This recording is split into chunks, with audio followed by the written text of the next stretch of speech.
Alexandre Dumas, The Man in the Iron Mask. Chapter 37, The Two Lighters. D'Artagnan had set off. Fouquet likewise was gone, and with a rapidity which doubled the tender interest of his friends. The first moment of this journey, or better to say, this flight, were troubled by a ceaseless dread of every horse and carriage to be seen behind the fugitive. It was not natural, in fact, if Louis XIV was determined to seize his prey, that he should allow it to escape. The young lion was already accustomed to the chase, and he had bloodhounds sufficiently clever to be trusted. But insensibly all fears were dispersed. The surintendant, by hard travelling, placed such a distance between himself and his persecutors that no one of them could reasonably be expected to overtake him. As to his position, his friends had made it excellent for him. Was he not travelling to join the king at Nantes, and what did the rapidity prove but his zeal to obey? He arrived, fatigued but reassured, at Orleans, where he found, thanks to the care of a courier who had preceded him, a handsome lighter of 8 oars. These lighters, in the shape of gondolas, somewhat wide and heavy, containing a small chamber covered by the deck and a chamber in the poop, formed by a tent, then acted as passage boats from Orleans to Nantes by the Loire. And this passage, a long one in our days, appeared then more easy and convenient than the high road, with its post-hacks and its ill-hung carriages. Fouquet went on board this lighter, which set out immediately. The rowers, knowing they had the honour of conveying the surintendant of the finances, pulled with all their strength, and that magic word, the finances, promised them a liberal gratification, of which they wished to prove themselves worthy. The lighter seemed to leap the mimic waves of the Loire. Magnificent weather, a sunrise that empurpled all the landscape, displayed the river and all its limpid serenity. The current and the rowers carried Fouquet along as wings carry a bird, and he arrived before Beaugency without the slightest accident having signalized the voyage. Fouquet hoped to be the first to arrive at Nantes. There he would see the notables and gain support among the principal members of the States. He would make himself a necessity, a thing very easy for a man of his merit, and would delay the catastrophe if he did not succeed in avoiding it entirely. "Besides," said Gourville to him, "at Nantes you will make out, or we will make out, the intentions of your enemies. We will have horses always ready to convey you to Poitou, a bark in which to gain the sea, and when once upon the sea, Belle Isle is your inviolable port. You see, besides, that no one is watching you, no one is following." He had scarcely finished when they discovered at a distance, behind an elbow formed by the river, the masts of a huge lighter coming down. The rowers of Fouquet's boat uttered a cry of surprise on seeing this galley. "What is the matter?" asked Fouquet. "The matter is, monseigneur," replied the patron of the bark, "that it is a truly remarkable thing. That lighter comes along like a hurricane." Gourville started and mounted to the deck in order to obtain a better view. Fouquet did not go up with him, but said to Gourville, with restrained mistrust, "See what it is, dear friend." The lighter had just passed the elbow. It came on so fast that behind it might be plainly seen the white wake illuminated with the fires of the day. "How they go," repeated the skipper, "how they go. They must be well paid. I did not think," he added, "that oars of wood could behave better than ours, but yonder oarsmen prove the contrary." "Well they may," said one of the rowers. "They are 12, and we are but 8. "12 rowers," replied Gourville. "12! Impossible." The number of 8 rowers for a lighter had never been exceeded, even for the king. This honour had been paid to Monsieur le Surintendant, more for the sake of haste than of respect. "What does it mean?" said Gourville, endeavouring to distinguish beneath the tent, which was already apparent, travellers which the most piercing eye could not yet have succeeded in discovering. "They must be in a hurry, for it is not the king," said the patron. Fouquet shuddered. By what sign do you know that it is not the king? Said Gorville. In the first place, because there is no white flag with fleurs de lis, which the royal lighter always carries. And then, said Fouquet, because it is impossible it should be the king, Gorville, as the king was still in Paris yesterday. Gorville replied to the superintendent by a look which said, You were there yourself yesterday.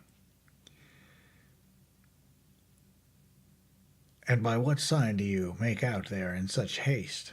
Added he, for the sake of gaining time. By this, monsieur, said the patron. These people must have set out a long while after us, and they have already nearly overtaken us. Bah, said Gorville. Who told you that they do not come from Beaugency or from Moët even? We have seen no lighter of that shape except at Orleans. It comes from Orleans, monsieur, and makes great haste. Fouquet and Gorville exchanged a glance. The captain remarked their uneasiness, and, to mislead him, Gorville immediately said, Some friend who has laid a wager he would catch us. Let us win the wager, and not allow him to come up with us.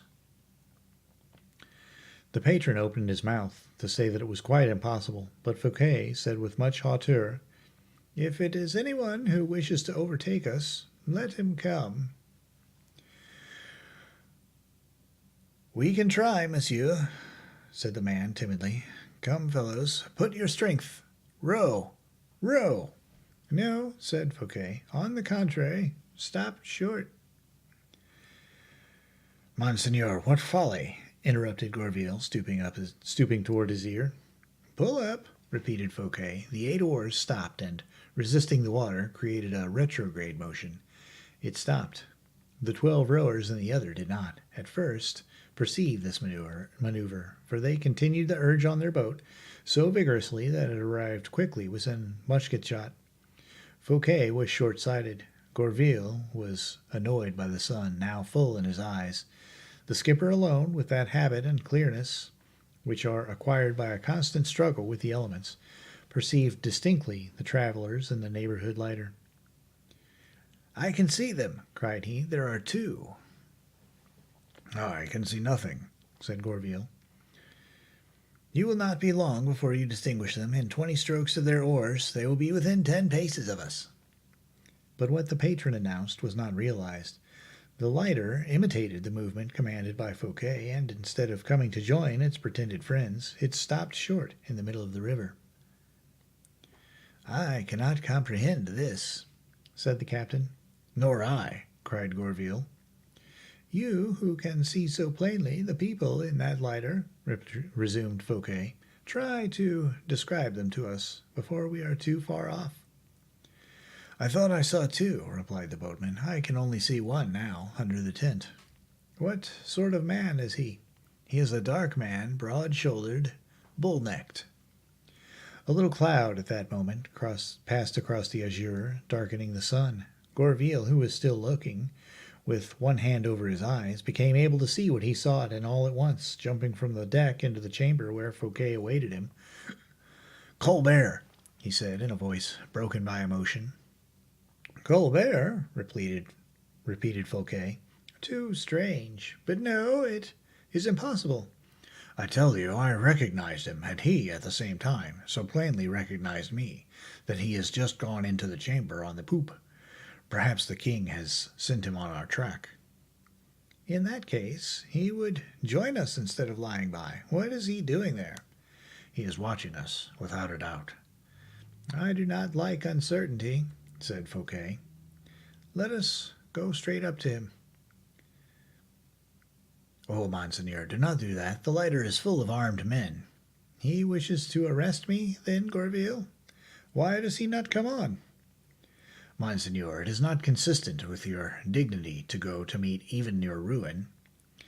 But to allow them to watch me like a malefactor? Nothing yet proves they are watching you, monseigneur. Be patient. What is to be done, then?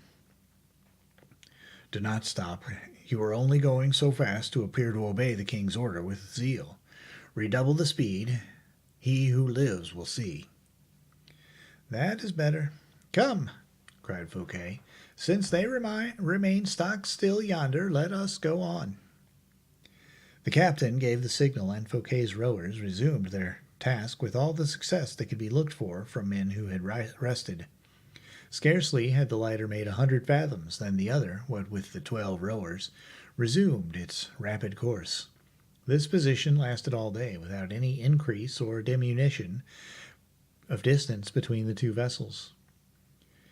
Towards evening, Fouquet wished to try the intentions of his persecutor. He ordered his rowers to pull towards the shore as if to effect a landing. Colbert's lighter imitated this maneuver and steered towards the shore in a slanting direction. By the merest chance, at the spot where Fouquet pretended to wish to land, a stableman from the chateau of Langeais was following the flowery banks, leading three horses in halters. Without doubt, the people of the 12-oared lighter fancied that Fouquet was directing his course to these horses ready for flight. For 4 or 5 men, armed with muskets, jumped from the lighter onto the shore and marched along the banks as if to gain ground on the horsemen. Fouquet, satisfied of having forced the enemy to a demonstration, considered his intentions evident, and put his boat in motion again. Colbert's people returned likewise to theirs, and the course of the two vessels was resumed with fresh perseverance. Upon seeing this, Fouquet felt himself threatened closely, and in a prophetic voice, "Well, Gourville," said he, whisperingly, "what did I say at our last repast at my house? Am I going or not to my ruin?" "Oh, monseigneur." "These two boats, which follow each other with so much emulation, as if we were disputing, Monsieur Colbert and I, a prize for swiftness on the Loire, do they not aptly represent our fortunes? And do you not believe, Gourville, that one of the two will be wrecked at Nantes?"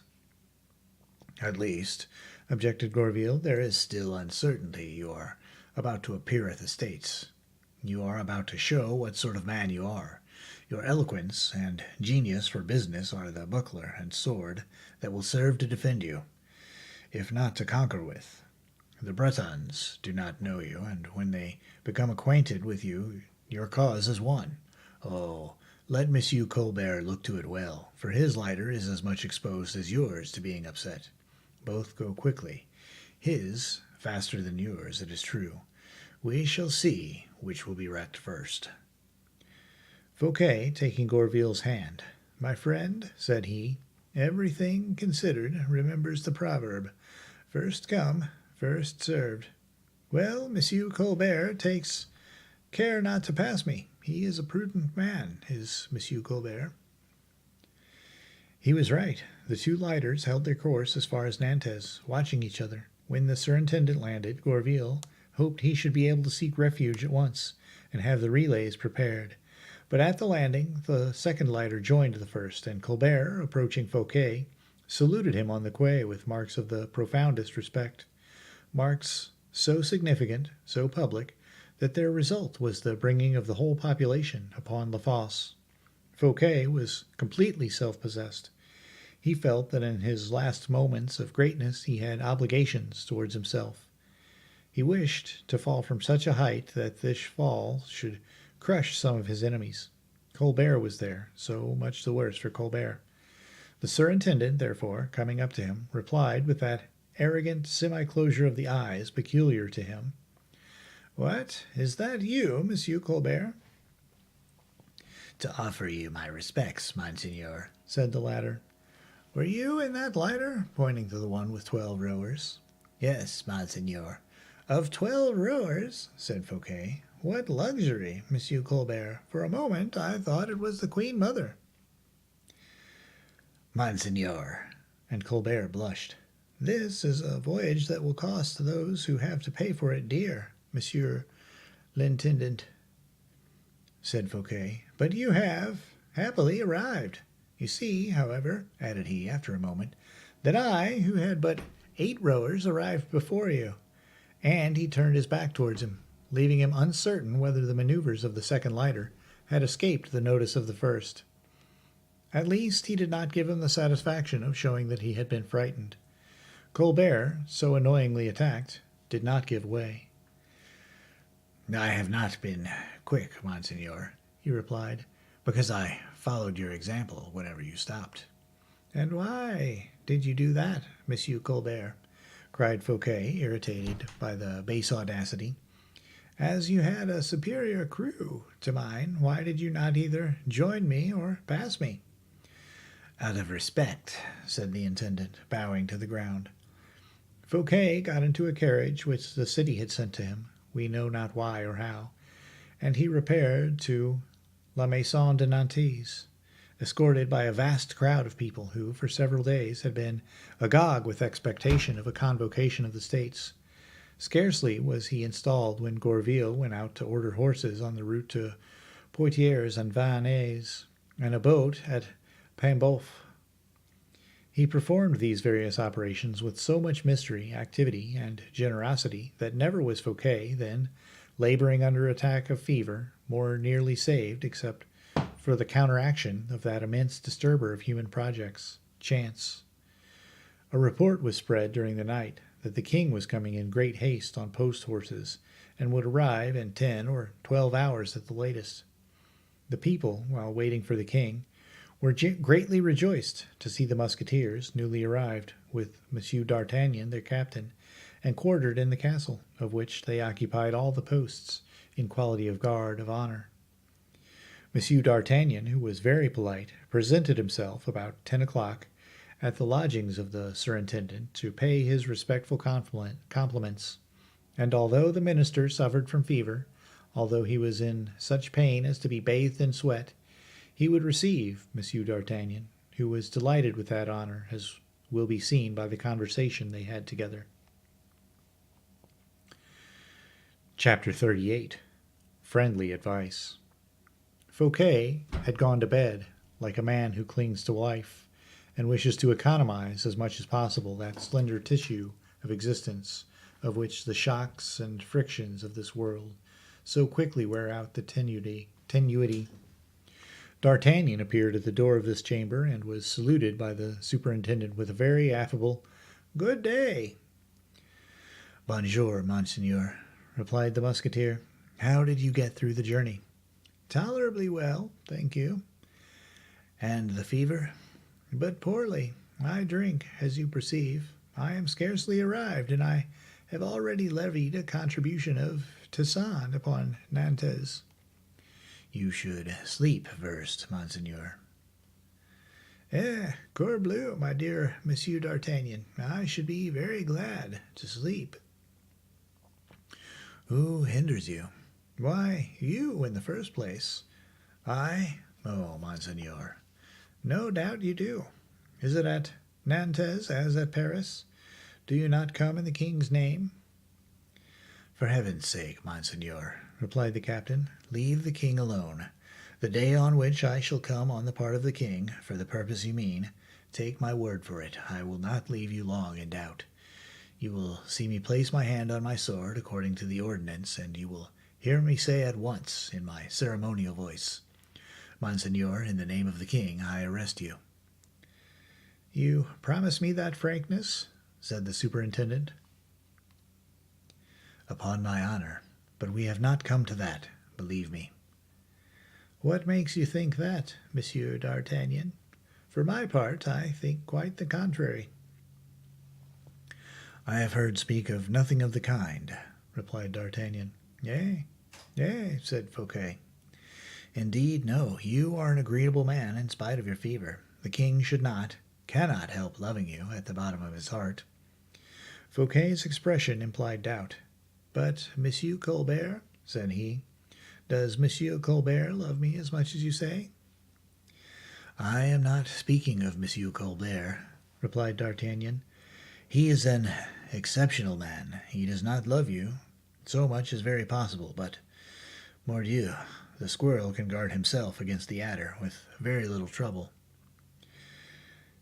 "Do you know that you are speaking to me quite as a friend?"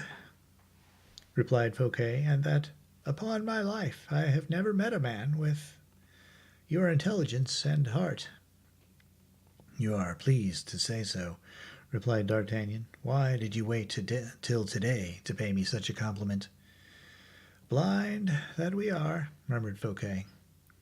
"Your voice is getting hoarse," said d'Artagnan.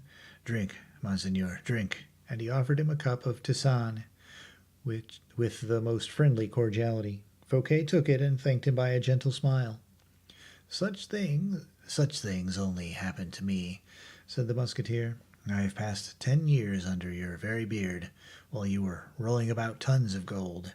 You were clearing an annual pension of 4 millions. You never observed me, and you find out there is such a person in the world just at the moment I am about to fall," interrupted Fouquet. "That is true, my dear Monsieur d'Artagnan." "I did not say so." "But you thought so, and that is the same thing. Well, if I fall, take my word as truth. I shall not pass a single day without saying to myself as I strike my brow, 'Fool, fool, stupid mortal! You had a Monsieur d'Artagnan under your eye and hand, and you did not employ him. You did not enrich him.'" "You overwhelm me," said the captain. "I esteem you greatly." "There exists another man, then, who does not think as Monsieur Colbert thinks," said the surintendant.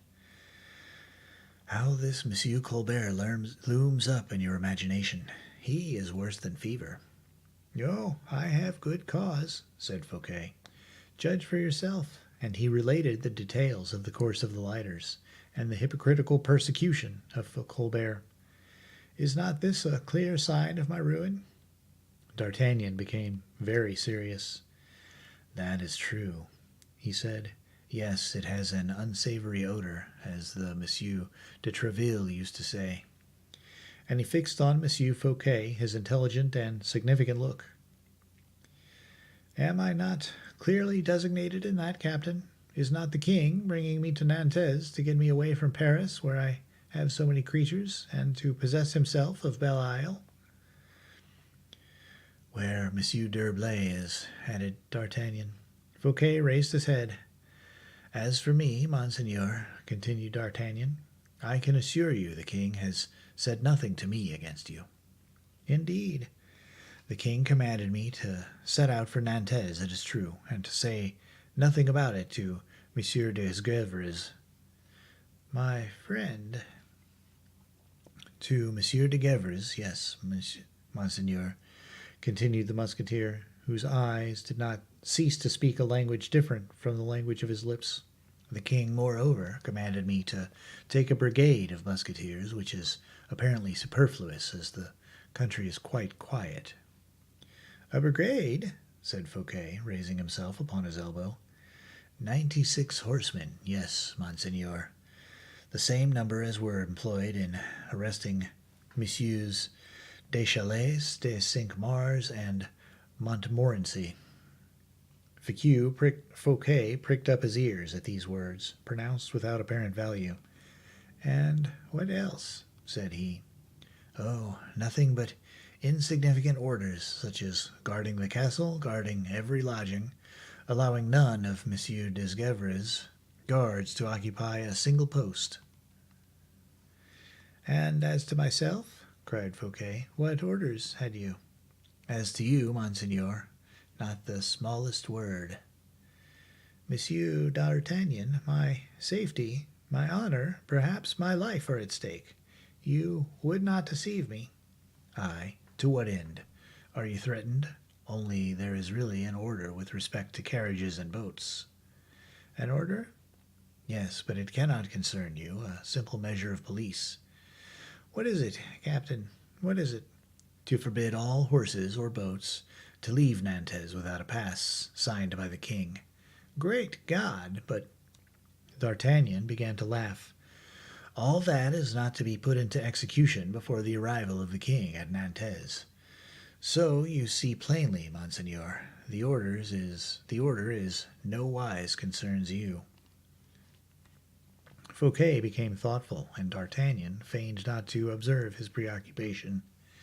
"It is evident, by my thus confiding to you the orders which have been given to me, that I am friendly towards you, and that I am trying to prove to you that none of them are directed against you." Without doubt," said Fouquet, still absent. "Let us recapitulate," said the captain, his glance beaming with earnestness. "A special guard about the castle in which your lodging is to be, is it not?" "Do you know the castle?" Ah, Monseigneur, a regular prison.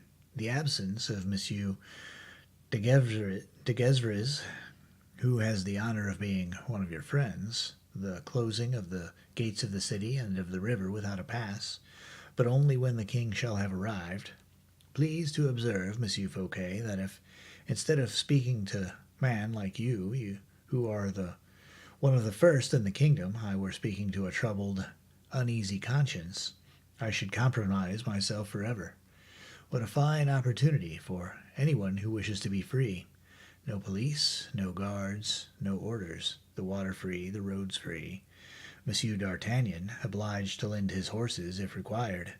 All this ought to reassure you, Monsieur Fouquet, for the king would not have left me thus independent if he had any sinister designs. In truth, Monsieur Fouquet, ask me whatever you like. I am at your service. And in return, if you will consent to do it, do me a service, that of giving my compliments to Aramis and Porthos in case you embark for Belle Isle, as you have a right to do without changing your dress immediately in your robe de chambre, just as you are.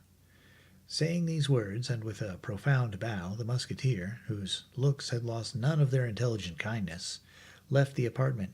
He had not reached the steps of the vestibule when Fouquet, quite beside himself, hung to the bell rope and shouted, "My horses! My lighter!" But nobody answered. The surintendant dressed himself with everything that came to hand. "Gourville! Gourville!" he cried, while slipping to his watch into his pocket, and the bell sounded again, whilst Fouquet repeated, "Gourville! Gourville!" Gourville at length appeared, breathless and pale. "Let us be gone! Let us be gone!" cried Fouquet as soon as he saw him. "It is too late," said the surintendant's poor friend. "Too late? Too late? Why?" "Listen." And they heard the sounds of trumpets and drums in the front of the castle. "What does that mean, Gourville?" "It means the king is come, Monseigneur." "The king?" "The king, who has ridden double stages, who has killed horses, and who is 8 hours in advance of all our calculations." "We are lost," murmured Fouquet. "Brave D'Artagnan, all is over. Thou hast spoken to me too late." The king, in fact, was entering the city, which soon resounded with the cannon from the ramparts, and from a vessel which replied from the lower parts of the river. Fouquet's brow darkened. He called his valets de chambre and dressed in ceremonial costume. From his window, behind the curtains, he could see the eagerness of the people and the movement of a large troop, which had followed the prince. The king was conducted to the castle with great pomp, and Fouquet saw him dismount under the portcullis and say something in the ear of D'Artagnan, who held his stirrup. D'Artagnan, when the king had passed under the arch, directed his steps toward the house Fouquet was in, but so slowly, and stopping so frequently to speak to his musketeers, drawn up like a hedge, that it might be said he was counting the seconds or the steps before accomplishing his object. Fouquet opened the window to speak to him in the court. "Ah," cried D'Artagnan on perceiving him, "are you still there, Monseigneur?" and that word "still" completed the proof to Fouquet of how much information and how many useful counsels were contained in the first visit the musketeer had paid him. The surintendant sighed deeply. "Good heavens, yes, monsieur," replied he. "The arrival of the king has interrupted me in projects I had formed." "Oh, then you know that the king has arrived?" "Yes, monsieur, I have seen him, and this time you come from him." "To inquire after you, Monseigneur, and, if your health is not too bad, to beg you to have the kindness to repair to the castle." "Directly, Monsieur d'Artagnan, directly." "Ah, mordieu," said the captain.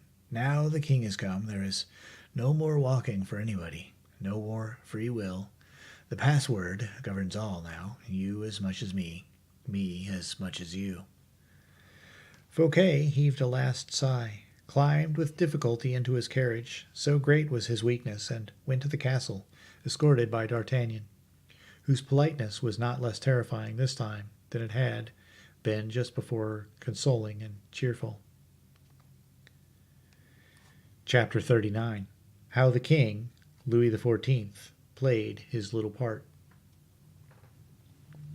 As Fouquet was alighting from his carriage to enter the castle of Nantes, a man of mean appearance went up to him with marks of the greatest respect and gave him a letter. D'Artagnan endeavored to prevent this man from speaking to Fouquet and pushed him away, but the message had been given to the superintendent. Fouquet opened the letter and read it, and instantly a vague terror, which D'Artagnan did not fail to penetrate, was painted on the countenance of the first minister. Fouquet put the paper into the portfolio which he had under his arm and passed on towards the king's apartments. D'Artagnan, through the small windows made at every landing of the dungeon stairs, saw, as he went up behind Fouquet, the man who had delivered the note looking around him on the place and making signs to several persons, who disappeared in the adjacent streets after having themselves repeated the signals. Fouquet was made to wait for a moment on the terrace of which we have spoken, a terrace which abutted on the little corridor at the end of which the cabinet of the king was located. Here D'Artagnan passed on before the superintendent, whom, till that time, he had respectfully accompanied, and entered the royal cabinet. "Well?" asked Louis XIV, who, on perceiving him, threw on to the table covered with papers a large green cloth. "The order is executed, sire." "And Fouquet?" "Monsieur le Surintendant follows me," said D'Artagnan. "In 10 minutes let him be introduced," said the king, dismissing D'Artagnan again with a gesture. The latter retired, but had scarcely reached the corridor at the extremity of which Fouquet was waiting for him when he was recalled by the king's bell. "Did he not appear astonished?" asked the king. "Who, sire?" "Fouquet," replied the king, without saying monsieur, a peculiarity which confirmed the captain of the musketeers in his suspicions. "No, sire," replied he. "That's well." And a second time Louis dismissed D'Artagnan. Fouquet had not quitted the terrace where he had been left by his guide. He reperused his note, conceived thus: "Something is being contrived against you. Perhaps they will not dare to carry it out at the castle. It will be on your return home. The house is already surrounded by musketeers. Do not enter. A white horse is in waiting for you behind the esplanade." Fouquet recognized the writing and zeal of Gourville, not being willing that if any evil happened to him, this paper should compromise a faithful friend.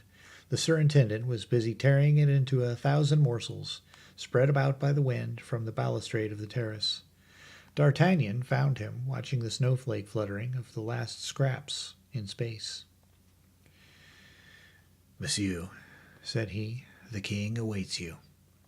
Fouquet walked with a deliberate step along the little corridor, where Messieurs de Brienne and Rose were at their work, whilst the Duc de Saint Aignan, seated on a chair, likewise in the corridor, appeared to be waiting for orders with feverish impatience, his sword between his legs.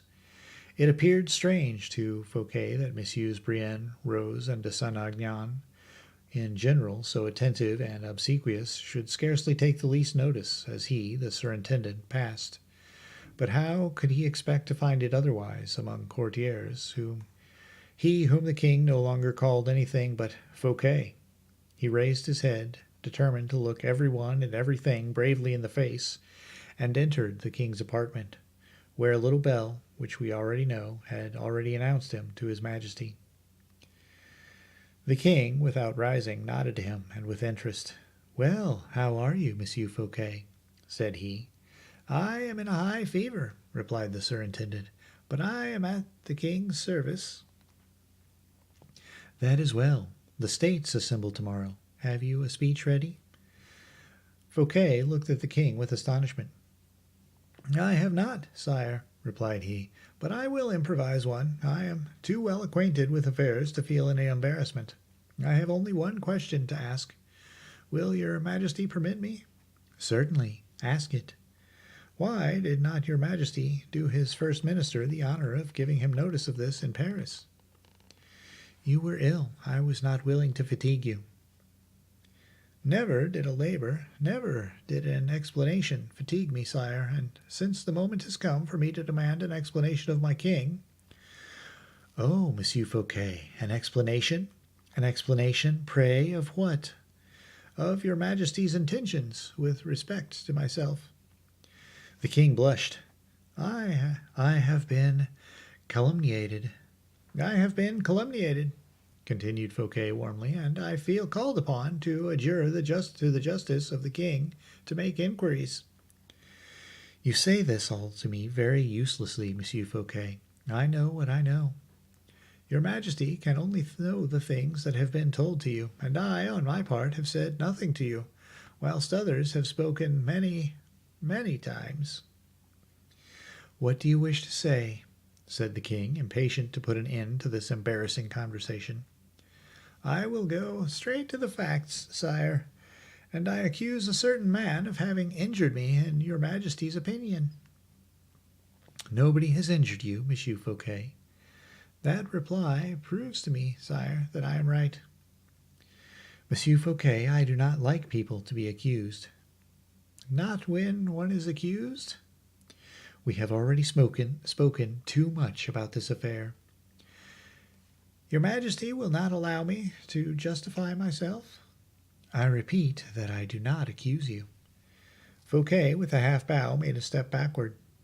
It is certain, thought he, that he has made up his mind. He alone, who cannot go back, can show such obstinacy. Not to see the danger now would be to be blind indeed. Not to shun it, it would be stupid. He resumed aloud. Did your Majesty send for me on business? No, Monsieur Fouquet, but for some advice I wish to give you. I respectfully await it, sire. Rest yourself, Monsieur Fouquet. Do not throw away your strength. The session of the States will be short, and when my secretaries shall have closed it, I do not wish business to be talked of in France for a fortnight. Has the king nothing to say to me on the subject of this assembly of the States? No, Monsieur Fouquet. Not to me, the superintendent of the finances? Rest yourself, I beg you. That is all I have to say to you. Fouquet bit his lips and hung his head. He was evidently busy with some uneasy thought. This uneasiness struck the king. Are you angry at having to rest yourself, Monsieur Fouquet? Said he. Yes, sire, I am not accustomed to take rest. But you are ill. You must take care of yourself. Your Majesty spoke just now of a speech to be pronounced tomorrow. His Majesty made no reply. This unexpected stroke embarrassed him. Fouquet felt the weight of this hesitation. He thought he could read danger in the eyes of the young prince, which fear would but precipitate. If I appear frightened, I am lost, thought he. The king, on his part, was only uneasy at the alarm of Fouquet. Has he a suspicion of anything? Murmured he. If his first word is severe, again thought Fouquet, if he becomes angry, or feigns to be angry, for the sake of a pretext, how shall I extricate myself? Let us smooth the declivity a little. Gourville was right. Sire, said he suddenly, since the goodness of the king watches over my health to the point of dispensing with my labor, may I not be allowed to be absent from the council of tomorrow? I could pass the day in bed, and will entreat the king to grant me his physician, that we may endeavor to find a remedy against this fearful fever. So be it, Monsieur Fouquet. It shall be as you desire. You shall have a holiday tomorrow. You shall have the physician, and shall be restored to health. Thanks, said Fouquet, bowing, opening his game. Shall I not have the happiness of conducting your Majesty to my residence of Belle Isle? And he looked Louis full in the face to judge of the effect of such a proposal. The king blushed again.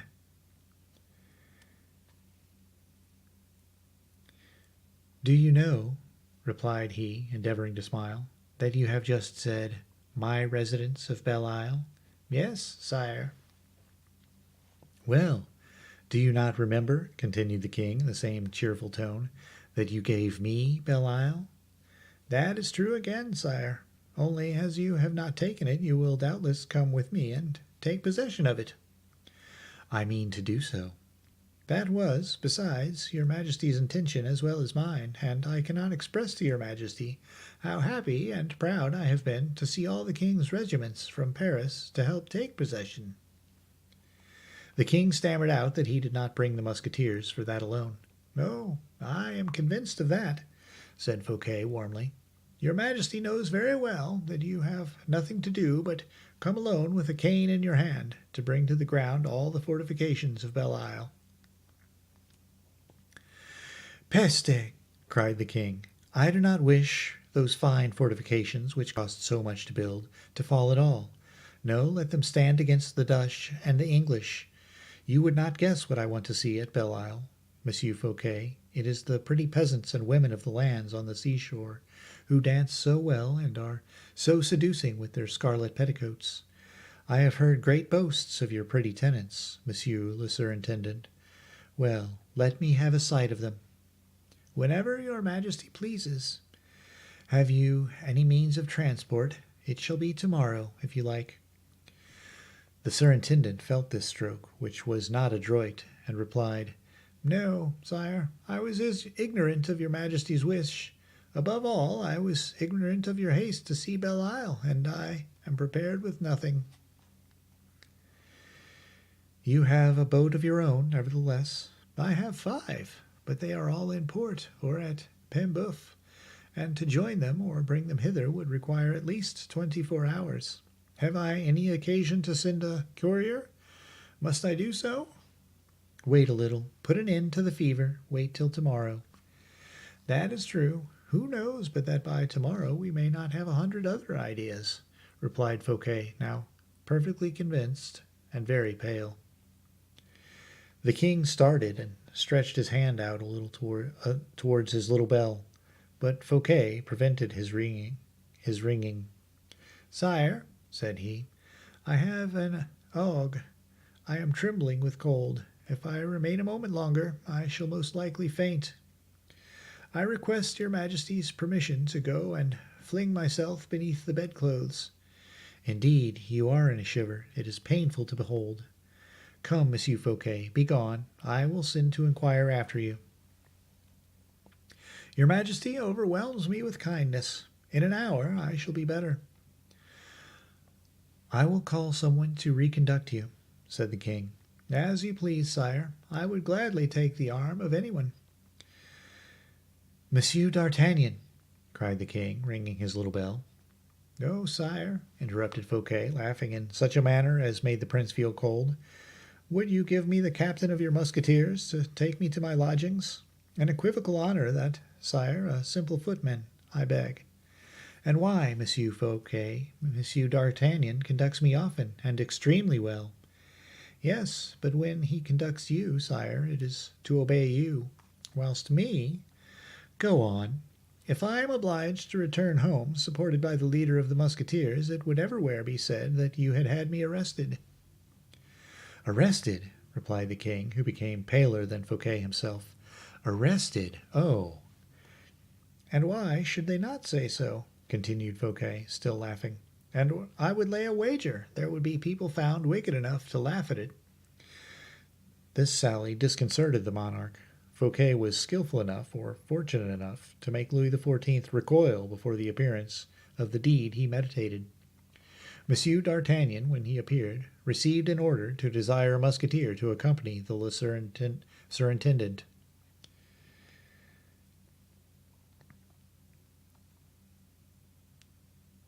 "Quite unnecessary," said the latter. "Sword for sword, I prefer Gourville, who is waiting for me below, but that will not prevent me enjoying the society of Monsieur d'Artagnan.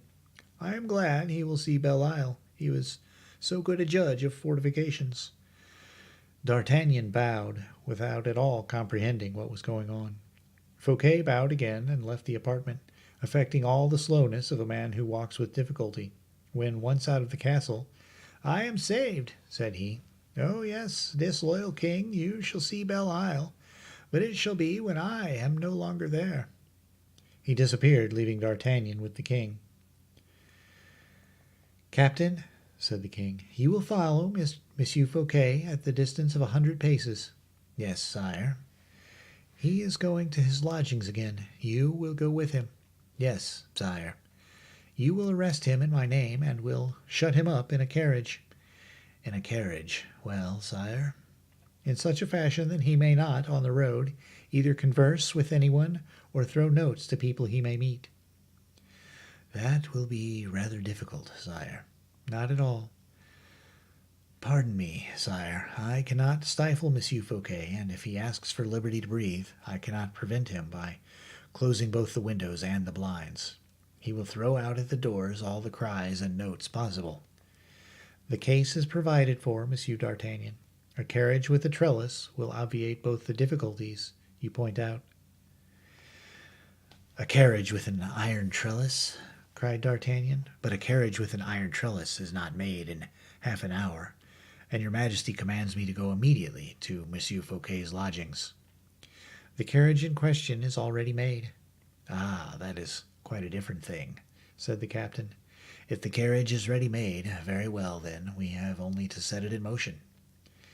It is ready, and the horses are harnessed. Ah, and the coachman with the outriders is waiting in the lower court of the castle. D'Artagnan bowed. There only remains for me to ask your Majesty whither I shall conduct Monsieur Fouquet. To the castle of Angers at first. Very well, sire. Afterwards, we will see. Yes, sire. Monsieur d'Artagnan, one last word. You have remarked that for making this capture of Monsieur Fouquet I have not employed my guards, on which account Monsieur de Gevres will be furious. Your Majesty does not employ your guards, said the captain, a little humiliated, because you mistrust Monsieur de Gevres. That is all. That is to say, monsieur, that I have more confidence in you. I know that very well, sire, and it is of no use to make so much of it. It is only for the sake of arriving at this, monsieur, that if from this moment it should happen that by any chance whatever Monsieur Fouquet should escape. Such chances have been, monsieur. Oh, very often, sire, but for others, not for me. And why not with you? Because I, sire, have for an instant wished to save Monsieur Fouquet. The king started. Because, continued the captain, I had then a right to do so, having guessed your Majesty's plan without having you spoken to me of it, and that I took an interest in Monsieur Fouquet. Now I was not at liberty to show my interest in that man. In truth, monsieur, you do not reassure me with regard to your services. If I had saved him then, I should have been perfectly innocent. I will say more. I should have done well, for Monsieur Fouquet is not a bad man, but he was not willing. His destiny prevailed. He let the hour of liberty slip by. So much the worse. Now I have orders. I will obey these orders, and Monsieur Fouquet may consider as a man arrested. He is at the castle of Angers, this very Monsieur Fouquet. Oh, you have not got him yet, captain.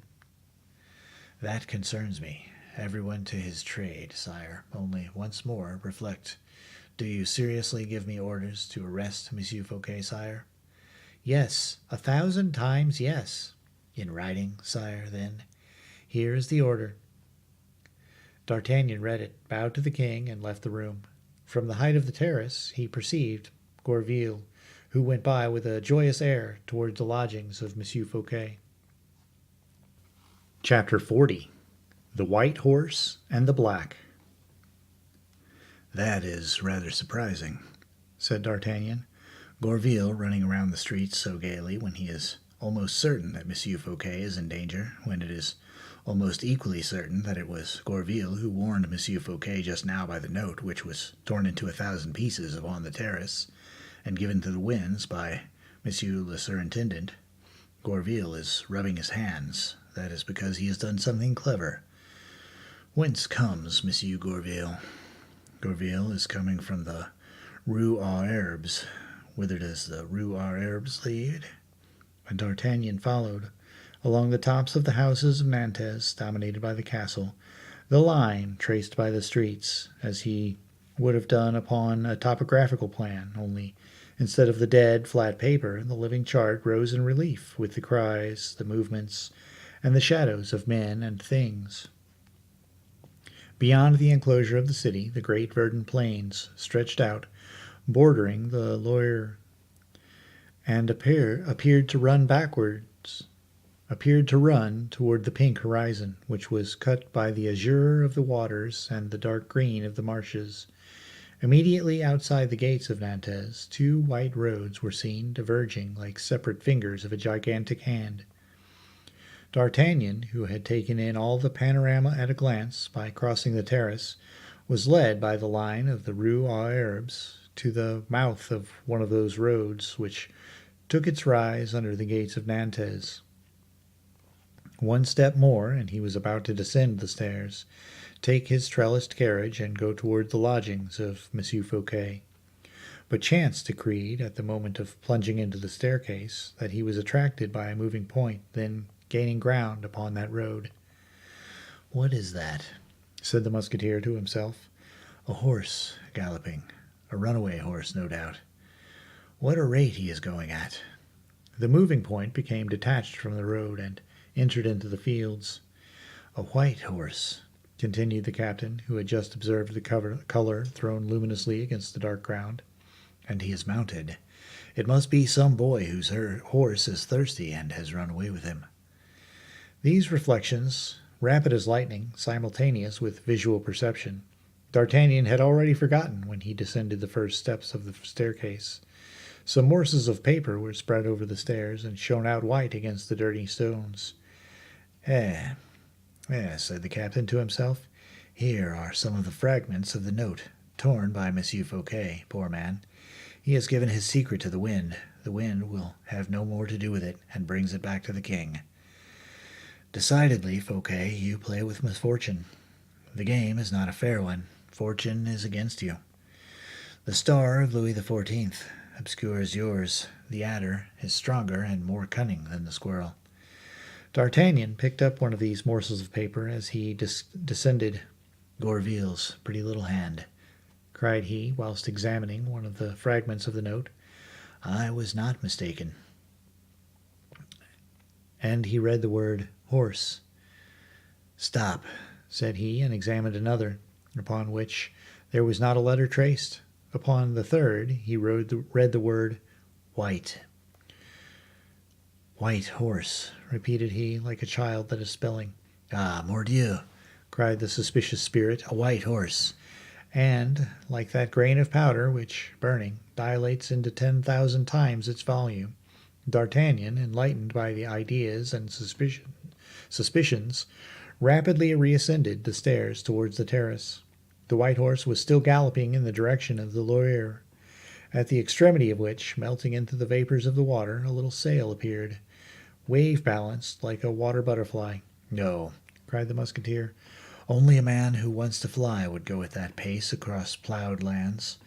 There is but one Fouquet, a financier, to ride thus in open day upon a white horse. There is no one but the Lord of Belle Isle who would make his escape towards the sea, while there are such thick forests on land, and there is but one D'Artagnan in the world to catch Monsieur Fouquet, who has half an hour's start and will have gained his boat within an hour." This being said, the Musketeer gave orders that the carriage with the iron trellis should be taken immediately to a thicket situated just outside the city. He selected his best horse, jumped upon its back, galloped along the Rue aux Herbes, taking not the road Fouquet had taken, but the bank itself of the Loire, certain that he should gain 10 minutes upon the total distance, and at the intersection of the two lines come up with the fugitive, who could have no suspicion of being pursued in that direction. In the rapidity of the pursuit, and with the impatience of the avenger animating himself as in war, D'Artagnan, so mild, so kind towards Fouquet, was surprised to find himself become ferocious, almost sanguinary. For a long time he galloped without catching sight of the white horse. His rage assumed fury. He doubted himself. He suspected that Fouquet had buried himself in some subterranean road, or that he had changed the white horse for one of the famous black ones, as swift as the wind, which D'Artagnan at Saint-Mande had so frequently admired and envied for their vigor and their fleetness. At such moments, when the wind cut his eyes so as to make the tears spring from them, when the saddle had become burning hot, when the galled and spurred horse reared with pain and threw behind him a shower of dust and stones, D'Artagnan, raising himself in his stirrups, seeing nothing on the waters, nothing beneath the trees, looked up into the air like a madman. He was losing his senses. In the paroxysms of eagerness he dreamt of aerial ways, the discovery of a following century. He called himself to his mind Daedalus and the vast wings that had saved him from the prisons of Crete. A hoarse sigh broke from his lips as he repeated, devoured by the fear of ridicule, I, duped by a Gorville. They will say that I am growing old. They will say I have received 1,000,000 to allow Fouquet to escape. And again he dug his spurs into the sides of his horse. He had ridden astonishingly fast. Suddenly, at the extremity of some open pasture ground, behind the hedges, he saw a white form which showed itself, disappeared, and at last remained distinctly visible against the rising ground. D'Artagnan's heart leapt with joy. He wiped the streaming sweat from his brow, relaxed the tension of his knees, by which the horse breathed more freely, and, gathering up his reins, moderated the speed of his vigorous animal, his active accomplice on this man-hunt. He had then time to study the direction of the road and his position with regard to Fouquet. The superintendent had completely winded his horse by crossing the soft ground. He felt the necessity of gaining a firmer footing and turned towards the road by the shortest secant line. D'Artagnan, on his part, had nothing to do but ride straight on, concealed by the sloping shore, so that he would cut his quarry off the road when he came up with him. Then the real race would begin. Then the struggle would be in earnest. D'Artagnan gave his horse good breathing time. He observed that the superintendent had relaxed into a trot, which is to say he, too, was favoring his horse. But both of them were too much pressed for time to allow them to continue along at that pace. The white horse sprang off like an arrow the moment his feet touched firm ground. D'Artagnan dropped his head, and his black horse broke into a gallop. Both followed the same route. The quadruple echoes of this new race course were confounded. Fouquet had not yet perceived D'Artagnan, but on issuing from the slope, a single echo struck from the air. It was that of the steps of D'Artagnan's horse, which rolled along like thunder. Fouquet turned round and saw behind him, within 100 paces, his enemy bent over the neck of his horse. There could be no doubt. The shining baldric, the red cassock, it was a musketeer. Fouquet slackened his hand likewise, and the white horse placed 20 feet more between his adversary and himself. Oh, but, thought D'Artagnan, becoming very anxious, that is not a common horse Monsieur Fouquet is on. Let us see. And he attentively examined with his infallible eye the shape and capabilities of the courser. Round, full quarters, thin, long tail, large hocks, thin legs as dry as bars of steel, hoofs as hard as marble. He spurred his own, but the distance between the two remained the same. D'Artagnan listened attentively. Not a breath of the horse reached him, and yet he seemed to cut the air. The black horse, on the contrary, began to puff like any blacksmith's bellows. I must overtake him if I kill my horse, thought the musketeer, and he began to saw the mouth of the poor animal, whilst he buried the rowels of his merciless spurs into his sides. The maddened horse gained 20 toises and came within pistol-shot of Fouquet. Courage, said the musketeer to himself. Courage, the white horse will perhaps grow weaker, and if the horse does not fall, the master must pull up at last. But horse and rider remained upright together, gaining ground by difficult degrees. D'Artagnan uttered a wild cry, which made Fouquet turn round, and added speed to the white horse. A famous horse, a mad rider, growled the captain. Hola, mordieu, Monsieur Fouquet, stop in the king's name. Fouquet made no reply. Do you hear me? Shouted D'Artagnan, whose horse had just stumbled. Pardieu, replied Fouquet laconically, and rode on faster. D'Artagnan was nearly mad. The blood rushed boiling to his temples and his eyes. "In the king's name," he cried again, "stop, or I will bring you down with a pistol shot." "Do," replied Fouquet, without relaxing his speed. D'Artagnan seized a pistol and cocked it, hoping that the double click of the spring would stop his enemy. "You have pistols likewise," said he. "Turn and defend yourself." Fouquet did turn round at the noise, and looking D'Artagnan full in the face, opened with his right hand the part of his dress which concealed his body, but he did not even touch his holsters. There were not more than 20 paces between the two. "Mordieu," said D'Artagnan, "I will not assassinate you if you will not fire upon me. Surrender. What is a prison?" "I would rather die," replied Fouquet. "I shall suffer less." D'Artagnan, drunk with despair, hurled his pistol to the ground. "I will take you alive," said he, and by a prodigy of skill, which this incomparable horseman alone was capable, he threw his horse forward to within 10 paces of the white horse. Already his hand was stretched out to seize his prey. "Kill me! Kill me!" cried Fouquet. "'Twould be more humane." "No, alive! Alive!" shouted the captain. At this moment his horse made a false step for the second time, and Fouquet's again took the lead.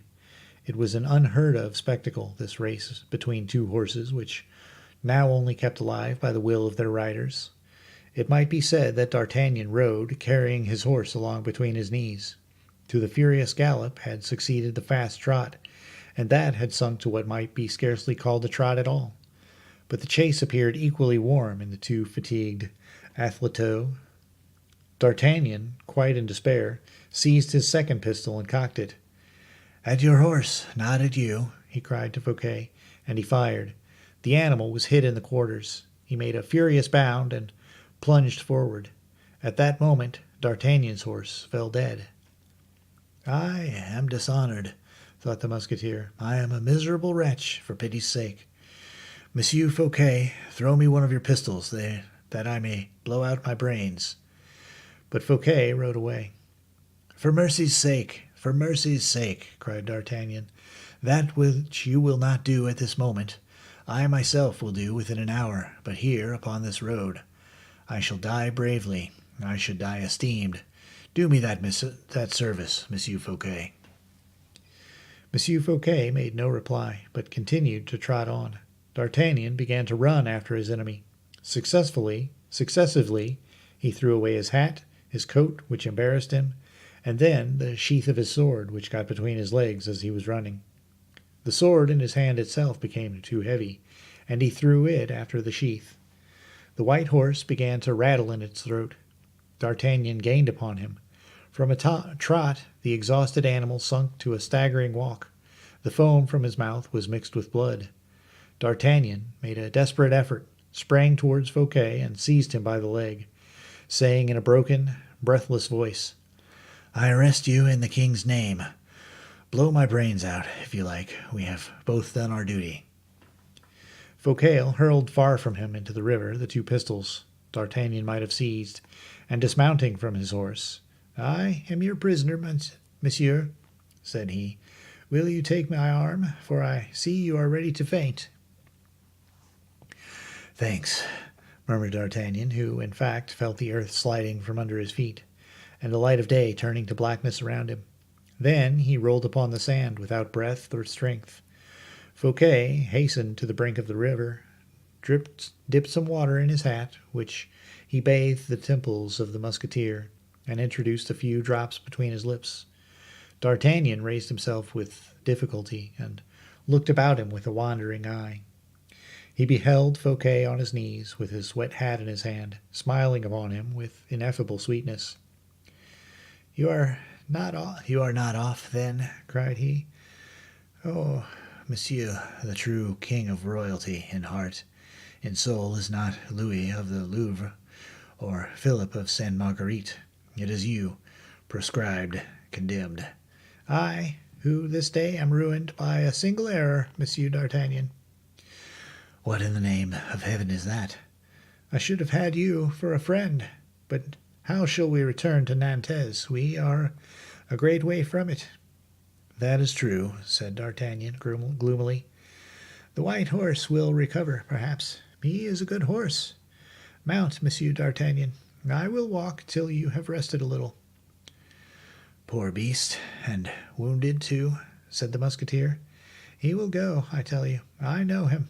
But we can do better still. Let us both get up and ride slowly."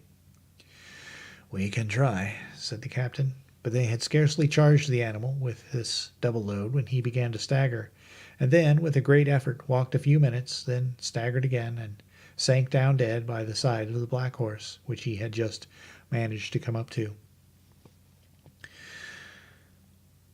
"We will go on foot. Destiny wills it. So the walk will be pleasant," said Fouquet, passing his arm through that of D'Artagnan. "Mordieu!" cried the latter, with a fixed eye, a contracted brow, and a swelling heart. "What a disgraceful day!" They walked slowly the 4 leagues which separated them from the little wood behind which the carriage and escort were in waiting. When Fouquet perceived that sinister machine, he said to D'Artagnan, who cast down his eyes, ashamed of Louis XIV, "There is an idea that did not emanate from a brave man, Captain D'Artagnan. It is not yours. What are these gratings for?" said he. "To prevent you throwing letters out." "Ingenious. But you can speak if you cannot write." "Can I speak to you?" "Why, certainly, if you wish to do so." Fouquet reflected for a moment, then, looking the captain full in the face, "One single word," said he. "Will you remember it?" "I will not forget it." "Will you speak it to whom I wish?" "I will." "Saint Mande," articulated Fouquet in a low voice. "Well, and for whom?" "For Madame de Belliere or Pelisson." "It shall be done." The carriage rolled through Nantes and took the route to Angers. Chapter 41, in which the squirrel falls, the adder flies. It was 2 o'clock in the afternoon. The king, full of impatience, went to his cabinet on the terrace and kept opening the door of the corridor to see what his secretaries were doing.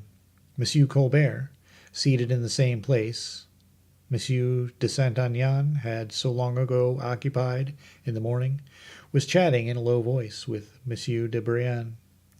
The king opened the door suddenly and addressed him. "What is it you are saying?" "We were speaking of the first sitting of the States," said Monsieur de Brienne, rising. "Very well," replied the king, and returned to his room. 5 minutes after, the summons of the bell recalled Rose, whose hour it was. "Have you finished your copies?" asked the king. "Not yet, sire." "See if Monsieur d'Artagnan has returned." "Not yet, sire." "It is very strange," murmured the king. "Call Monsieur Colbert." Colbert entered. He had been expecting this all the morning. "Monsieur Colbert," said the king very sharply, "you must ascertain what has become of Monsieur d'Artagnan." Colbert, in his calm voice, replied, "Where does your majesty desire him to be sought for?" "Eh, monsieur, do you not know on what I have sent him?" replied Louis acrimoniously. "Your majesty did not inform me." "Monsieur, there are things that must be guessed, and you, above all, are apt to guess them." "I might have been able to imagine, sire, but I do not presume to be positive." Colbert had not finished these words when a rougher voice than that of the king interrupted the interesting conversation thus begun between the monarch and his clerk. "D'Artagnan!" cried the king with evident joy. D'Artagnan, pale and in evidently bad humor, cried to the king as he entered, "Sire, is it your majesty who has given orders to my musketeers?" "What orders?" said the king. "About Monsieur Fouquet's house." "None," replied Louis. "Ha!" said D'Artagnan, biting his mustache. "I was not mistaken, then. It was Monsieur here." And he pointed to Colbert. "What orders? Let me know," said the king. Orders to turn the house topsy-turvy, to beat Monsieur Fouquet's servants, to force the drawers, to give over a peaceful house to pillage. Mordieu, these are savage orders. Monsieur, said Colbert, turning pale. Monsieur, interrupted D'Artagnan. the king alone, understand, the king alone has a right to command my musketeers. But as to you, I forbid you to do it, and I tell you so before his majesty. Gentlemen who carry swords do not sling pens behind their ears. D'Artagnan, D'Artagnan, murmured the king. It is humiliating, continued the musketeer. My soldiers are disgraced. I do not command reîtres, thank you, nor clerks of the intendant, mordieu. Well, but what is this all about? Said the king with authority. About this, sire. Monsieur, who could not guess your majesty's orders, and consequently could not know I was gone to arrest Monsieur Fouquet. Monsieur, who has caused the iron cage to be constructed for his patron of yesterday, has sent Monsieur Ronchalorose to the lodgings of Monsieur Fouquet, and under the pretense of securing the surintendant's papers, they have taken away the furniture. My musketeers have been posted around the house all the morning. Such were my orders. Why did anyone presume to order them to enter? Why, by forcing them to assist in this pillage, have they been made accomplices in it? Mordieu, we serve the king, we do, but we do not serve Monsieur Colbert. Monsieur D'Artagnan, said the king sternly, take care. It is not in my presence that such explanations, and made in such a tone, should take place. I have acted for the good of the king, said Colbert in a faltering voice. It is hard to be so treated by one of Her Majesty's officers, and that without redress, on account of the respect I owe the king. The respect you owe the king, cried D'Artagnan, his eyes flashing fire, consists in the first place in making his authority respected and his person beloved. Every agent of a power without control represents that power, and when people curse the hand which strikes them, it is the royal hand that God reproaches. Do you hear? Must a soldier, hardened by 40 years of wounds and blood, give you this lesson, monsieur? Must mercy be on my side, and ferocity on yours? You have caused the innocent to be arrested, bound, and imprisoned. Accomplices, perhaps, of Monsieur Fouquet, said Colbert. You, who told you Monsieur Fouquet had accomplices, or even that he was guilty?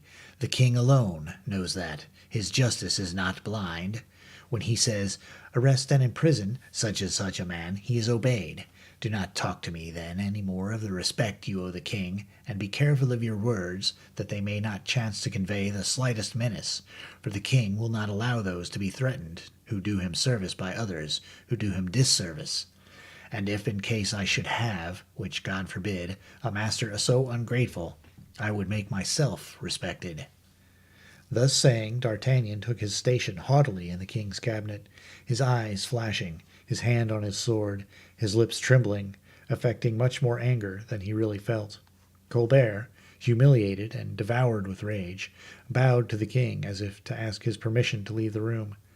The king, thwarted alike in pride and in curiosity, knew not which part to take. D'Artagnan saw him hesitate. To remain longer would have been a mistake. It was necessary to score a triumph over Colbert, and the only method was to touch the king so near the quick that his majesty would have no other means of extrication but choosing between the two antagonists. D'Artagnan bowed, as Colbert had done, but the king, who, in preference to everything else, was anxious to have all the exact details of the arrest of the surintendent of the finances from him who had made him, tremble for a moment. The king perceived that the ill humor of D'Artagnan would put off for half an hour at least the details he was burning to be acquainted with. Louis, we say, forgot Colbert, who had nothing new to tell him, and recalled his captain of the musketeers. In the first place, said he, let me see the result of your commission, monsieur, that you may rest yourself there hereafter. D'Artagnan, who was just passing through the doorway, stopped at the voice of the king, retraced his steps, and Colbert was forced to leave the closet. His countenance assumed almost a purple hue. His black and threatening eyes shone with a dark fire beneath their thick brows. He stepped out, bowed before the king, half drew himself up in passing D'Artagnan, and went away with death in his heart. D'Artagnan, on being left alone with the king, softened immediately, and composing his countenance, "Sire," said he, "you are a young king. It is by the dawn that people judge whether the day will be fine or dull.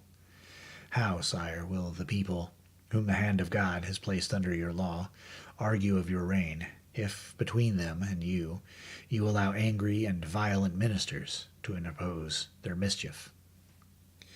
But let us speak of myself, sire. Let us leave a discussion that may appear idle and perhaps inconvenient to you.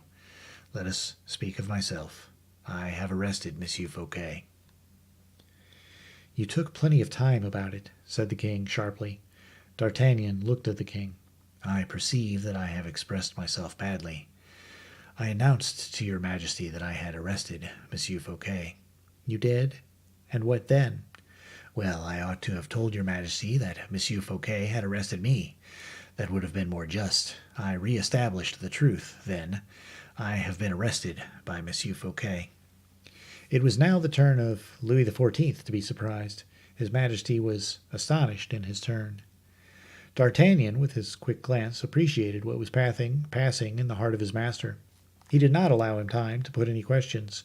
He related with that poetry, that picturesqueness which perhaps he alone possessed at that period, the escape of Fouquet, the pursuit, the furious race, and lastly the inimitable generosity of the surintendant, who might have fled 10 times over, who might have killed the adversary in the pursuit, but who had preferred imprisonment, perhaps worse, to the humiliation of one who wished to rob him of his liberty. In proportion as the tale advanced, the king became agitated, devouring the narrator's words and drumming with his fingernails upon the table. "It results from all this, sire, in my eyes at least, that the man who conducts himself thus is a gallant man, and cannot be an enemy to the king. That is my opinion, and I repeat it to your majesty. I know what the king will say to me, and I bow to it. Reasons of state. So be it. To my ears that sounds highly respectable, but I am a soldier, and I have received my orders. My orders are executed, very unwillingly on my part, it is true, but they are executed. I say no more." "Where is Monsieur Fouquet at this moment?" asked Louis, after a short silence. "Monsieur Fouquet, sire," replied D'Artagnan, "is in the iron cage that Monsieur Colbert has prepared for him, and is galloping as fast as 4 strong horses can drag him towards Angers." "Why did you leave him on the road?" "Because your majesty did not tell me to go to Angers. The best proof of what I advance, is that the king desired me to be sought for but this minute. And then I had another reason." "What is that?" "Whilst I was with him, poor Monsieur Fouquet would never attempt to escape." "Well," cried the king, astonished, "your majesty ought to understand, and does understand, certainly, that my warmest wish is to know that Monsieur Fouquet is at liberty. I have given him one of my brigadiers, the most stupid I could find among my musketeers, in order that the prisoner might have a chance of escaping." "Are you mad, Monsieur D'Artagnan?" cried the king, crossing his arms on his breast. "Do people utter such enormities, even when they have the misfortune to think them?" "Ah, sire, you cannot expect that I should be an enemy to Monsieur Fouquet, after what he has just done for you and me. No, no, if you desire that he should remain under your lock and bolt, never give him in charge to me. However closely wired might be the cage, the bird would, in the end, take wing." "I am surprised," said the king in his sternest tone. "You did not follow the fortunes of the man Monsieur Fouquet wished to place upon my throne. You had in him all you want, affection, gratitude. In my service, monsieur, you will only find a master." "If Monsieur Fouquet had not gone to seek you in the Bastille, sire," replied D'Artagnan with a deeply impressive manner, "one single man would have gone there, and I should have been that man. You know that right well, sire." The king was brought to a pause. Before that speech of his, captain of the musketeers, so frankly spoken and so true, the king had nothing to offer. On hearing D'Artagnan, Louis remembered the D'Artagnan of former times, him who at the Palais Royal held himself concealed behind the curtains of his bed when the people of Paris, led by Cardinal de Retz, came to assure themselves of the presence of the king. The D'Artagnan whom he saluted with his hand at the door of his carriage when repairing to Notre Dame on his return to Paris, the soldier who had quitted his service at Blois, the lieutenant he had recalled to be beside his person when the death of Mazarin restored his power, the man he had always found loyal, courageous, devoted. Louis advanced toward the door and called Colbert. Colbert had not left the corridor where the secretaries were at work. He reappeared. Colbert, did you make a perquisition on the house of Monsieur Fouquet? Yes, sire. What has it produced? Monsieur de Ronchellerolles, who was sent with your Majesty's musketeers, has remitted me some papers, replied Colbert. I will look at them. Give me your hand. My hand, sire? Yes, that I may place it in that of Monsieur d'Artagnan. In fact, Monsieur d'Artagnan, added he with a smile, turning towards the soldier, who, at the sight of the clerk, had resumed his haughty attitude, you do not know this man. Make his acquaintance. And he pointed to Colbert. He has been made but a moderately valuable servant in subaltern positions, but he will be a great man if I raise him to the foremost rank. Sire, stammered Colbert, confused with pleasure and fear. I always understood why, Monsieur, murmured D'Artagnan in the king's ear. He was jealous. Precisely, and his jealousy confined his wings. He will henceforward be a winged serpent, grumbled the musketeer, with a remnant of hatred against his recent adversary. But Colbert, approaching him, offered his eyes to a physiognomy so different from that which he had been accustomed to see him wear. He appeared so good, so mild, so easy. His eyes took the expression of an intelligence so noble that D'Artagnan, a connoisseur in physiognomies, was moved and almost changed in his convictions. Colbert pressed his hand.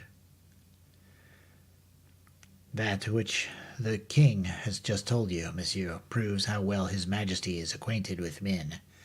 The inveterate opposition I have displayed up to this day against abuses and not against men proves that I had it in view to prepare for my king a glorious reign, for my country a great blessing. I have many ideas, Monsieur d'Artagnan. You will see them expand in the sun of public peace, and if I have not the good fortune to conquer the friendship of honest men, I am at least certain, monsieur, that I shall obtain their esteem. For their admiration, monsieur, I would give my life. This change, this sudden elevation, this mute approbation of the king gave the musketeer matter for profound reflection. He bowed civilly to Colbert, who did not take his eyes off him. The king, when he saw they were reconciled, dismissed them. They left the room together. As soon as they were out of the cabinet, the new minister, stopping the captain, said, It is possible, Monsieur d'Artagnan, that with such an eye as yours, you did not, at the first glance, at the first impression, discover what sort of man I am? Monsieur Colbert, replied the musketeer, a ray of the sun in our eyes prevents us from seeing the most vivid flame. The man in power radiates, you know, and since you are there, why, you should continue to persecute him who had just fallen into disgrace, and fallen from such a height. I, monsieur, said Colbert. Oh, monsieur, I would never persecute him. I wished to administer the finances, and to administer them alone, because I am ambitious, and above all, because I have the most entire confidence in my own merit, because I know that all the gold of this country will ebb and flow beneath my eyes, and I love to look at the king's gold, because if I live 30 years, in 30 years, not a denier of it will remain in my hands, because with that gold I will build granaries, castles, cities, and harbors, because I will create a marine, I will equip navies that shall waft the name of France to the most distant people, because I will create liberties and academies, because I will make France the first country in the world and the wealthiest. These are the motives for my animosity against Monsieur Fouquet, who prevented my acting. And then, when I shall be great and strong, when France is great and strong in turn, then will I cry mercy. Mercy, did you say? Then ask his liberty of the king. The king is only crushing him on your account. Colbert again raised his head. Monsieur, said he, you know that is not so, and that the king has his own personal animosity against Monsieur Fouquet. It is not for me to teach you that. But the king will grow tired. He will forget. The king never forgets, Monsieur d'Artagnan. Hark, the king calls. He is going to issue an order. I have not influenced him, have I? Listen. The king, in fact, was calling his secretaries. Monsieur d'Artagnan, said he. I am here, sire. Give 20 of your musketeers to Monsieur de Saint-Aignan to form a guard for Monsieur Fouquet. D'Artagnan and Colbert exchanged looks. And from Angers, continued the king, they will conduct the prisoner to the Bastille in Paris. You were right, said the captain to the minister.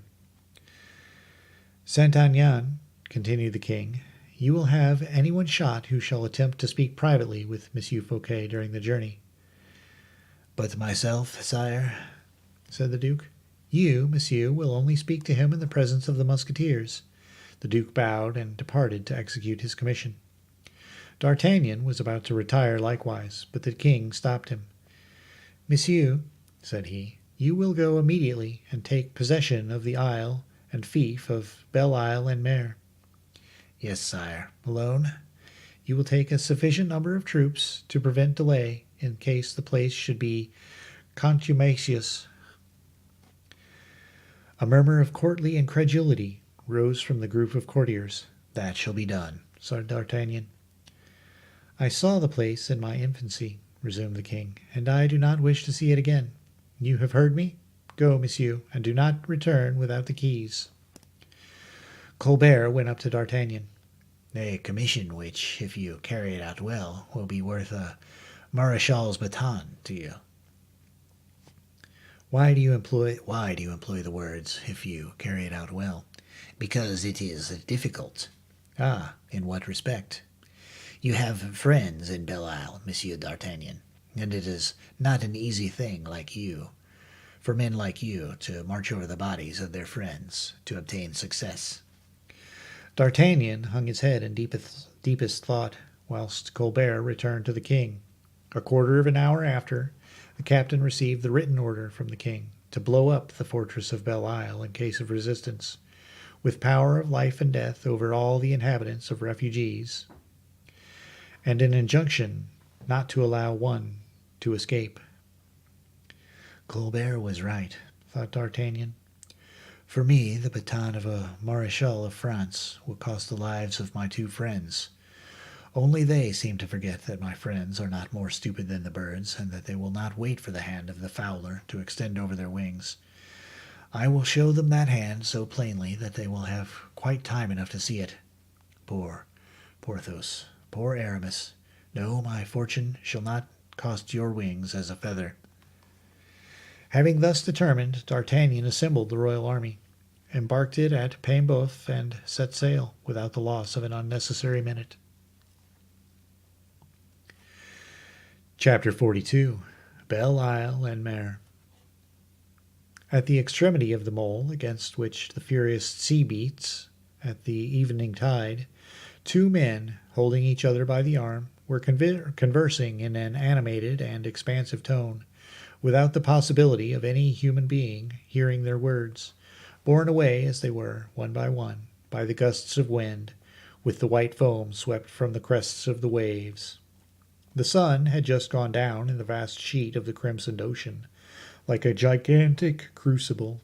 From time to time, one of these men, turning toward the east, cast an anxious, inquiring look over the sea. The other, interrogating the features of his companion, seemed to seek for information in his looks. Then, both silent, busied with dismal thoughts, they resumed their walk. Everyone has already perceived that these two men were our proscribed heroes, Porthos and Aramis, who had taken refuge in Belle Isle since the ruin of their hopes, since the discomfiture of the colossal schemes of Monsieur d'Herblay. It is of no use saying anything to the contrary. It is of no use your saying anything to the contrary, my dear Aramis, reported Porthos, inhaling vigorously the salt breeze with which he charged his massive chest. It is of no use, Aramis.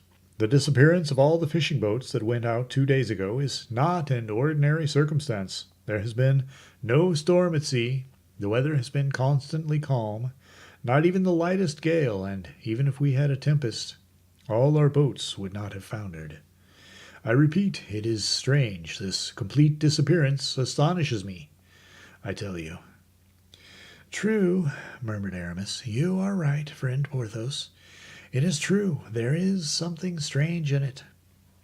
And further, added Porthos, whose idea the ascent of the Bishop of Vannes seemed to enlarge, and further, do you not observe that if the boats have perished, not a single plank has washed ashore? I have remarked it as well as yourself.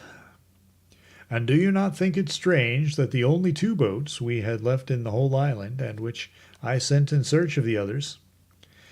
Aramis here interrupted his companion by a cry, and by so sudden a movement that Porthos stopped as if he were stupefied. What do you say, Porthos? What? You have sent the 2 boats? In search of the others, yes, to be sure I have, replied Porthos, calmly. Unhappy man, what have you done? Then we are indeed lost, cried the bishop. Lost? What did you say? Exclaimed the terrified Porthos. How lost, Aramis? How are we lost? Aramis bit his lips. Nothing, your pardon, I meant to say. What? That if we were inclined, if we took a fancy to make an excursion by sea, we could not. Very good. Why should that vex you? A precious pleasure, ma foi. For my part, I don't regret it at all. What I regret is certainly not the more or less amusement we can find at Belle Isle. What I regret, Aramis, is Pierrefonds. Bracieux, Le Vallon, beautiful France. Here we are not in France, my dear friend. We are, I know not where. Oh, I tell you, in full sincerity of my soul, and your affection will excuse my frankness, but I declare to you I am not happy at Belle Isle. No, in good truth, I am not happy. Aramis breathed a long but stifled sigh.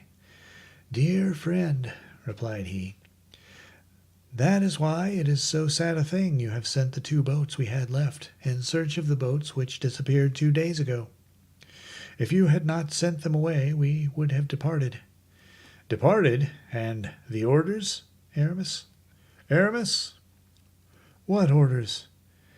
Parbleu, why, the orders you have been constantly, in and out of season, repeating to me, that we are to hold Belle Isle against the usurper. You know very well. That is true, murmured Aramis again. You see, then, plainly, my friend, that we could not depart, and that the sending away of the boats in search of the others cannot prove prejudicial to us in the very least. Aramis was silent, and his vague glances, luminous as that of an albatross, hovered for a long time over the sea, interrogating space, seeking to pierce the very horizon. With all that, Aramis, continued Porthos, who adhered to his idea, and that the more closely from the bishop having apparently endorsed it, with all that, you give me no explanation about what can have happened to these unfortunate boats. I am assailed by cries and complaints, whichever way I go. The children cry to see the desolation of the women, as if I could restore the absent husbands and fathers. What do you suppose, my friend, and how ought I to answer them? Think all you like, my good Porthos, and say nothing. This reply did not satisfy Porthos at all. He turned away grumbling something in ill humor. Aramis stopped the valiant musketeer. Do you remember, said he in a melancholy tone, kneading the two hands of the giant between his own with affectionate cordiality, do you remember, my friend, that in the glorious days of youth, do you remember, Porthos, when we were all strong and valiant, we and the other two, if we had then had an inclination to return to France, do you think this sheet of salt water would have stopped us? Oh, said Porthos, but 6 leagues! If you had seen me get astride of a plank, would you have remained on land, Porthos? No, pardieu, no, Aramis, but nowadays what sort of a plank should we want, my friend? I, in particular. And the Seigneur de Bracieux cast a profound glance over his colossal rotundity with a loud laugh. And do you mean seriously to say you are not tired of Belle Isle a little, and that you would not prefer the comforts of your dwelling, of your episcopal palace at Vannes? Come, confess. No, replied Aramis, without daring to look at Porthos. Let us stay where we are, then, said his friend with a sigh, which, in spite of the efforts he made to restrain it, escaped his echoing breast. Let us remain, and yet, added he, and yet, if we seriously wished, but that decidedly, if we had a fixed idea, one firmly taken, to return to France, and there were not boats. Have you remarked another thing, my friend? That is, since the disappearance of our barks during the last 2 days' absence of fishermen, not a single small boat has landed on the shores of the isle. Yes, certainly, you are right. I, too, have remarked it, and the observation was the more naturally made, for before the last 2 fatal days, barks and shallops were as plentiful as shrimps.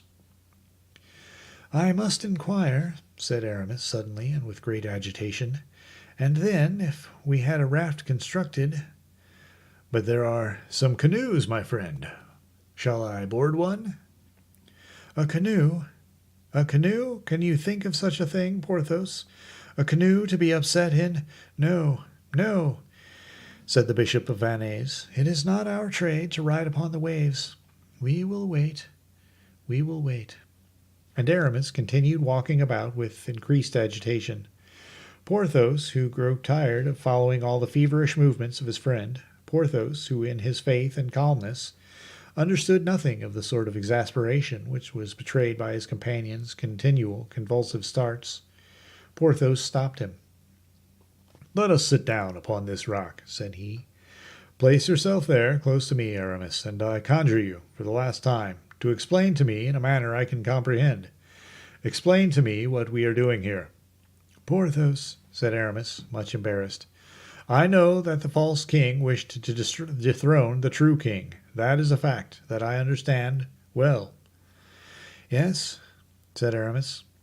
I know that the false king formed the project of selling Belle Isle to the English. I understand that, too.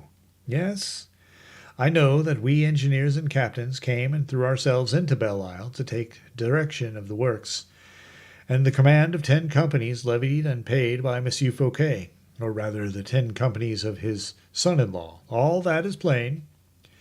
Aramis rose in a state of great impatience. He might be said to be a lion importuned by a gnat. Porthos held him by the arm. But what I cannot understand, what, in spite of all the efforts of my mind and all my reflections, I cannot comprehend, and never shall comprehend, is that instead of sending us troops, instead of sending us reinforcements of men, munitions, provisions, they leave us without boats. They leave Belle Isle without arrivals, without help. It is that instead of establishing with us a correspondence, whether by signals or written or verbal communications, all relations with the shore are intercepted. Tell me, Aramis, answer me, or rather, before answering me, will you allow me to tell you what I have thought? Will you hear what my idea is, the plan I have conceived? The bishop raised his head. Well, Aramis, continued Porthos, I have dreamed, I have imagined that an event has taken place in France. I dreamt of Monsieur Fouquet all the night, of lifeless fish, of broken eggs, of chambers badly furnished, meanly kept. Villainous dreams, my dear D'Herblay, very unlucky such dreams. Porthos, what is that yonder? Interrupted Aramis, rising suddenly and pointing out to his friend a black spot upon the empurpled line of the waters. A bark, said Porthos. Yes, it is a bark. Ah, we shall have some news at last. There are two, cried the bishop on discovering another mast. 2, 3, 4. 5, said Porthos in his turn. 6, 7. Ah, mon Dieu! Mon Dieu, it is a fleet. Our boat's returning, probably, said Aramis, very uneasily, in spite of the assurance he affected. They are very large for fishing boats, observed Porthos, and do you not remark, my friend, that they come from the Loire? They come from the Loire, yes. And look, everybody here sees them as well as ourselves. Look, women and children are beginning to crowd the jetty. An old fisherman passed. Are those our barks yonder? Asked Aramis. The old man looked steadily into the eye of the horizon. No, monseigneur, replied he. They are lighter boars, boats in the king's service. Boats in the royal service, repeated Aramis, starting. How do you know that? Said he. By the flag. But, said Porthos, the boat is scarcely visible. How the devil, my friend, can you distinguish the flag? I see there is one, replied the old man. Our boats, trade lighters, do not carry any. That sort of craft is generally used for transport of troops. Ah, groaned Aramis. Vivat! Cried Porthos. They are sending us reinforcements. Don't you think they are, Aramis? Probably, unless it is the English coming. By the Loire? That would have an evil look, Porthos, for they must have come through Paris. You are right. They are reinforcements, decidedly, or provisions. Aramis leaned his head upon his hands and made no reply. Then, all at once, Porthos, said he, have the alarm sounded. The alarm? Do you imagine such a thing? Yes, and let the cannoneers mount their batteries, the artillerymen be at their pieces, and be particularly watchful of the coast batteries. Porthos opened his eyes to their widest extent. He looked attentively at his friend, to convince himself that he was in his proper senses. I will do it, my dear Porthos. I will do it, my dear Porthos, continued Aramis in his blandest tone. I will go and have these orders executed myself, if you do not go, my friend. Well, I will, instantly, said Porthos, who went to execute the orders, casting all the while looks behind him to see if the Bishop of Vannes were not deceived, and if, on recovering more rational ideas, he would not recall him. The alarm was sounded, trumpets brayed, drums rolled, the great bronze bell swung in horror from its lofty belfry. The dikes and moles were quickly filled with the curious and soldiers. Matches sparkled in the hands of the artillerymen, placed behind the large cannon bedded in their stone carriages. When every man was at his post, when all the preparations for defense were made, permit me, Aramis, to try to comprehend, whispered Porthos timidly in Aramis's ear. My dear friend, you will comprehend but too soon, murmured Monsieur d'Herblay in reply to this question of his lieutenant. The fleet which is coming yonder with sails unfurled, straight towards the port of Belle Isle, is a royal fleet, is it not? But as there are 2 kings in France, Porthos, to which of these 2 kings does this fleet belong? Oh, you open my eyes, replied the giant, stunned by the insinuations. And Porthos, whose eyes this reply of his friend's had at last opened, or rather thickened the bandage which covered his sight, went with his best speed to the batteries to overlook his people and exhort every one to do his duty. In the meantime, Aramis, with his eye fixed on the horizon, saw the ships continually drawing nearer. The people and the soldiers, perched on the summit of the rocks, could distinguish the masts, then the lower sails, and at last the hulls of the lighters, bearing at the masthead the royal flag of France. It was night when one of these vessels, which had created such a sensation among the inhabitants of Belle Isle, dropped anchor within cannon shot of the place. It was soon seen, notwithstanding the darkness, that some sort of agitation reigned on board the vessel, from the side of which a skiff was lowered, of which 3 rowers, bending to their oars, took the direction of the port, and in a few instants struck land at the foot of the fort. The commander jumped ashore. He had a letter in his hand, which he waved in the air, and seemed to wish to communicate with somebody. This man was soon recognized by several soldiers as one of the pilots of the island. He was the captain of one of the 2 barks retained by Aramis, but which Porthos, in his anxiety with regard to the fate of the fishermen who had disappeared, had sent in search of the missing boats. He asked to be conducted to Monsieur d'Herblay. 2 soldiers, at a signal from a sergeant, marched in between them and escorted them. Aramis was upon the quay. The envoy presented himself before the Bishop of Vannes. The darkness was almost absolute, notwithstanding the flambeau borne at a small distance by the soldiers who were following Aramis in his rounds. "Well, Jonathan, from whom do you come?"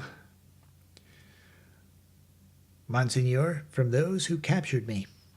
"Who captured you?" "You know, Monseigneur, we set out in search of our comrades." "Yes, and afterwards?" "Well, Monseigneur, within a short league we were captured by a chasse-maree belonging to the king." "Ah," said Aramis. "Of which king?" cried Porthos. Jonathan started. "Speak," continued the bishop. "We were captured, Monseigneur, and joined to those who had been taken yesterday morning." "What was the cause of the mania for capturing you all?" said Porthos. "Monsieur, to prevent us from telling you," replied Jonathan. Porthos was again at a loss to comprehend. "And they have released you today?" asked he. "That I might tell you they have captured us, monsieur." "Trouble upon trouble," thought honest Porthos. During this time Aramis was reflecting. Said he. "Then I suppose it is a royal fleet blockading the coasts?" "Yes, Monseigneur." "Who commands it?" "The captain of the king's musketeers." "D'Artagnan?" "D'Artagnan!" exclaimed Porthos. "I believe that is the name." "And did he give you this letter?" "Yes, Monseigneur."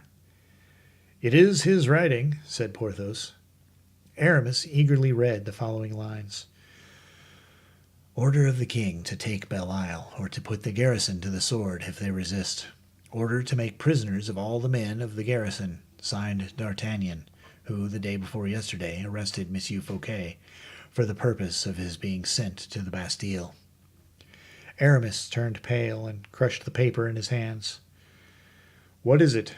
asked Porthos. "Nothing, my friend, nothing." "Tell me, Jonathan." "Monseigneur." "Did you speak to Monsieur d'Artagnan?" "Yes, Monseigneur." "What did he say to you?" "That for ampler information he would speak with Monseigneur." "Where?" "On board his own vessel." "On board his vessel?" and Porthos repeated, "On board his vessel?" "Monsieur le Mousquetaire," continued Jonathan, "told me to take you both on board my canoe and bring you to him." "Let us go at once, dear D'Artagnan." But Aramis stopped him. "Are you mad?" cried he. "Who knows that this is not a snare?" "Of the other kings?" said Porthos mysteriously. "A snare, in fact. That's what it is, my friend." "Very possible. What is to be done, then, if D'Artagnan sends for us?" "Who assures you that D'Artagnan sends for us?" "Well, but this is his writing." "Writing is easily counterfeited. This looks counterfeited, unsteady." "You are always right, but in the meantime we know nothing." Aramis was silent. "It is true," said the good Porthos. "We do not want to know anything." "What shall I do?" asked Jonathan. "You will return on board this captain's vessel." "Yes, Monseigneur." "And you will tell him that we beg he will himself come into the island." "Ah, I comprehend," said Porthos. "Yes, Monseigneur," replied Jonathan. "But if the captain should refuse to come to Belle Isle?" "If he refuses, we have cannon, and we will make use of them." "What, against D'Artagnan?" "If it is D'Artagnan, Porthos, he will come. Go, Jonathan, go." "Ma foi, I no longer comprehend anything," murmured Porthos. "I will make you comprehend it all, my dear friend. The time for it has come. Sit down upon this gun carriage, open your ears, and listen well to me." "Oh, pardieu, I will listen, no fear of that." "May I depart, Monseigneur?" cried Jonathan. "Yes, be gone, and bring back an answer. Allow the canoe to pass, you men there." And the canoe pushed off to regain the Fleet. Aramis took Porthos by the hand and commenced his explanation.